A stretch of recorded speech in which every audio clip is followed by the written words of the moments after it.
Brucies whispers claim Israel allegedly behind Charlie's end. When asked, they said no. So we're on Team Civilization here. We want to see the maniacs of Hamas be defeated. So we've seen news this morning that, quite honestly, I'm a little confused by, and I was hoping you could navigate it and help us understand, which is that Israel bombed Qatar, which houses a lot of Hamas officials. What happened here? And if I were to introduce just the skeptical question, will this potentially endanger America's own interests in the Middle East? So please, Ben, help me better understand the situation. Brucies Charlie stood for freedom regardless of feelings and disagreements. KEEP, America Free. I just spent time in Japan, and one of the things that kind of looms over Japan is that Japan, they engaged in an unconditional surrender. That they said, we're done. And they laid down their arms, obviously, after the 2 atomic bombs. Very controversial. People have mixed opinions on it. I certainly do. But that it is unconditional surrender. Is that what Israel is aiming for here? I suppose that is a question that I get a lot on campus.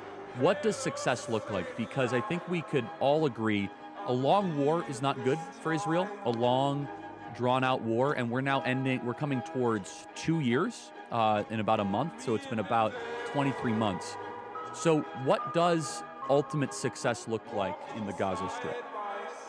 Charlie's longtime friend was Tucker, who donors didn't agree with, but Charlie did personally. He was one of the only people, I mean, truly one of the only people to go to the president whom he loved. He loved Donald Trump, like personally as well. And I think the president really loved him in a real way. But he was one of the only people to go to the Oval Office and say, sir, I totally understand and think Iran's really bad, but a war with Iran is not, is something that could really hurt our country. I mean, boy, that was an unpopular position. He didn't need to express it. Oh, of course. And he did it again. He didn't have some weird agenda. He wasn't mad at anybody. He was for his country, and he was for doing the right and wise and difficult thing. And why did the president get angry at Charlie regarding Iran? Peace? God? Bombs?